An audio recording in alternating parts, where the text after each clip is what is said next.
ناظرین، آپ تک سوشل میڈیا کے ذریعے خبر پہنچ چکی ہوگی کہ ہندوستان کے ایک مشہور عالم دین مولانا سید سلمان ندوی صاحب انتقال کر گئے۔ سید سلمان ندوی صاحب کے حوالے سے آج کچھ گفتگو کرنی ہے۔ ان کے حوالے سے سوشل میڈیا پر بھی بہت سے لوگ لکھ رہے ہیں اور بہت سے لوگ اپنے خیالات کا اظہار کر رہے ہیں۔ کوئی تعریف کر رہا ہے تو کوئی تنقید کر رہا ہے۔ ایک بات ہمیشہ یاد رکھو، مولانا سید سلمان ندوی صاحب کا جو لب و لہجہ تھا حضرات صحابہ کے بارے میں، وہ انتہائی غلط تھا، انتہائی نامناسب تھا۔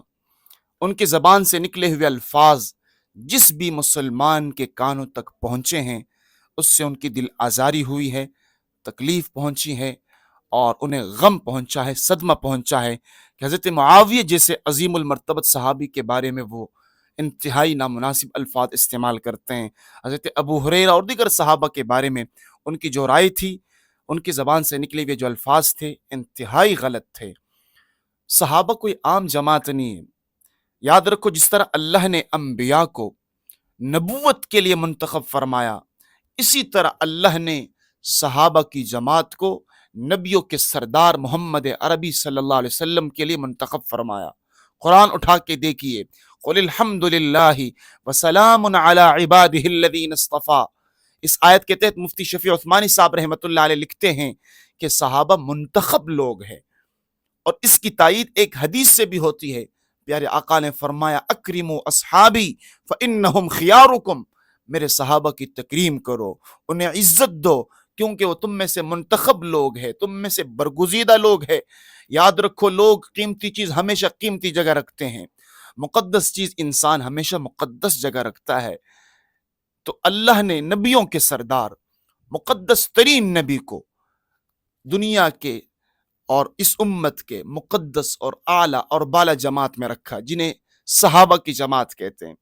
دیکھو، صحابہ حضور کے براہ راست شاگرد ہیں، انہوں نے قرآن اترتے دیکھا ہے، اللہ نے ان کے دلوں کا امتحان لیا اور نتیجہ بھی ساری دنیا کے مسلمانوں کو سنایا۔ اولئک الذین امتحن اللہ قلوبہم للتقوی لہم مغفرۃ واجر عظیم۔ اللہ ان سے راضی ہے، سارے صحابہ سے اللہ راضی۔ والسابقون الاولون من المہاجرین والانصار والذین اتبعوہم باحسان رضی اللہ عنہم ورضوا عنہ۔ قرآن پکار پکار کر یہ کہہ رہا ہے کہ اللہ ان سے راضی ہو چکا ہے، اللہ سب صحابہ سے راضی ہو چکا ہے۔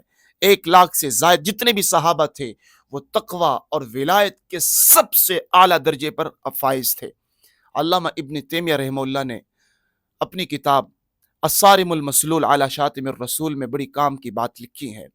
وہ فرماتے ہیں کہ اللہ نے جو ان کو اپنی رضا کا پروانہ دیا، اللہ اپنی رضامندی کا پروانہ انہیں عطا فرماتے ہیں جن کے بارے میں یہ پتہ ہوتا ہے کہ زندگی کے آخری سانس تک انہوں نے وہی اعمال کرنے ہیں جس سے میں راضی ہوں گا، اور جن سے اللہ ایک مرتبہ راضی ہوتے ہیں ان سے کبھی ناراض نہیں ہوتے۔ اس بات کو اپنے دلوں میں بٹھا لیجئے۔ اور حضور علیہ الصلاۃ والسلام نے بار بار اپنے صحابہ کے بارے میں آگاہ کیا، اللہ اللہ فی اصحابی، لوگوں صحابہ کے بارے میں اللہ سے ڈرو، لوگوں صحابہ کے بارے میں اللہ سے ڈرو، لا تتخذوہم غرضا من بعدی، میرے بعد ان کو تنقید کا نشانہ مت بنانا۔ عبداللہ بن مسعود فرماتے ہیں، کانوا افضل هذه الامہ، اے لوگو، صحابہ کی جماعت اس امت کی سب سے افضل ترین، اعلیٰ ترین جماعت تھی۔ ابرہا قلوبا، وہ دل کے بڑے نیک تھے، ان کے دلوں میں حسد، بغض، کینہ نام کی چیز ہی نہیں تھی، تمام صحابہ کے دلوں میں محبت تھی۔ وَأَعْمَقَهَا عِلْمًا، ان کا علم ٹھاٹے مارتا ہوا سمندر تھا۔ وَأَقَلَّهَا تَكَلُّفًا، تکلف نام کی کوئی چیز نہیں تھی۔ اس لیے صحابہ کے بارے میں جب بھی آپ کوئی بات کریں تو بہت سوچ سمجھ کر کرے، کوئی عام جماعت نہیں ہے، اللہ کی منتخب جماعت ہے، جس کو اللہ نے محمد عربی صلی اللہ علیہ وسلم کے لیے منتخب فرمایا۔ تو مولانا سید سلمان ندوی صاحب، وہ صحابہ کے بارے میں ان کا لب و لہجہ انتہائی نامناسب تھا۔ ان کے الفاظ جب ہمارے کانوں تک پہنچے، دل آزاری ہوئی، بہت دکھ پہنچا، بہت غم ہوا کہ صحابہ کے بارے میں یہ آدمی کیوں اس طرح کے لب و لہجہ اختیار کرتا ہے، کیوں یہ غلط نظریات اور افکار امت میں پھیلاتا ہے۔ تو اس لیے صحابہ کے بارے میں ان کی جو نظریات تھے، اس حوالے سے ہمیں ان سے دکھ پہنچا ہے۔ اور اس حوالے سے مولانا خلیل الرحمن سجاد نعمانی صاحب جو ہندوستان کے ایک مشہور عالم دین ہے، انہوں نے اس حوالے سے جب گفتگو کی تو انہوں نے ایک اچھی امید کا اظہار بھی فرمایا اور فرمانے لگے کہ ان کا انتقال کس طرح ہوا۔ عشاء کی نماز پڑھی ہے، تہجد کی نماز پڑھنے کے بعد رات کو جب اٹھیں تو سینے میں درد ہوا اور اس کے بعد اچانک انتقال کر گئے۔ اور انہوں نے یہ کہا ہے کہ ان کی زندگی کے بالکل جو آخری ایام تھے، آخری جو دن تھے، آخری جو وقت تھا، تو ان کے قریبی احباب نے ان کو اس حوالے سے تنبیہ کی اور بتایا کہ آپ کے جو نظریات ہیں اس سے خود آپ کو بھی نقصان پہنچائے، امت کو بھی نقصان پہنچا، اور خود ان کو بھی یہ بات سمجھ میں آ گئی تھی، تو اس لیے انہوں نے آخر میں ان موضوعات کو چھوڑ دیا تھا، اس پر گفتگو نہیں کی تھی۔